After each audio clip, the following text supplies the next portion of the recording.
Thank you so much, Prime Minister Shmihal and President Zelenskyy. Thank you for the profound privilege of joining you and so many distinguished leaders from around the world on this day of solemn remembrance.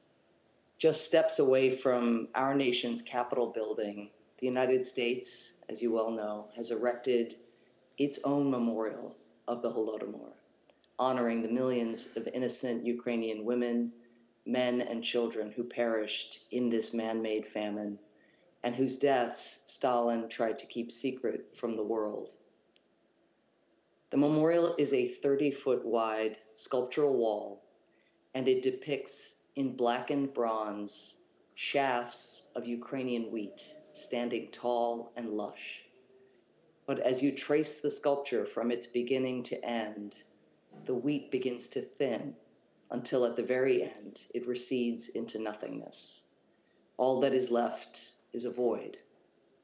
The sculpture was designed by Ukrainian-American architect Larissa Kurilis, and when she was asked what she hoped visitors would take from viewing the memorial, she said, "I hope they pause to reflect on the horrors of man-made starvation."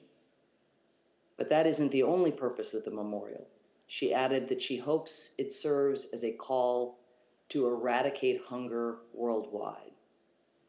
Today, on this anniversary of the Volodymyr, one of history's most depraved assaults, Ukraine gathers the world, not as a victim, not as a survivor, but as a leader. Ukraine has chosen this day to demonstrate that even in the face of unrelenting, brutal attack, it remains a generous nation.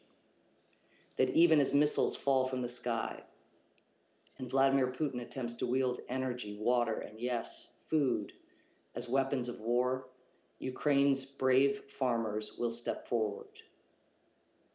That they will don body armor to sow and harvest their fields, to guard against landmines and other unexploded ordnances. That they will ship grain that will help feed some of the more than 200 million people at risk of starvation, to help them avoid the fate that Ukraine's own people faced 91 years ago.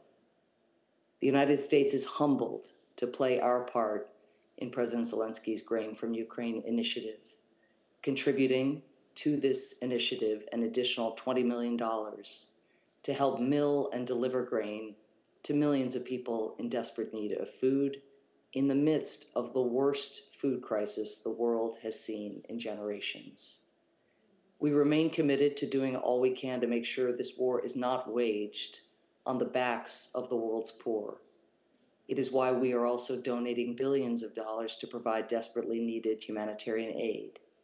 It is why we launched something called Agri-Ukraine, a comprehensive initiative to strengthen Ukraine's agriculture in the face of Russia's attack, providing lifelines to the country's farmers, standing up grain storage capacity to help make up for infrastructure the Russian military has destroyed, and helping them export grain by truck, rail, and river, as well as through the Black Sea.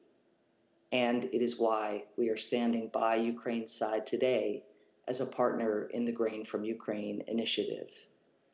Ukraine is not only commemorating history today, Ukraine is making history. And the United States is honored to be a part of it, not solely to reflect on past horror and anguish, but to prevent catastrophic suffering in the present.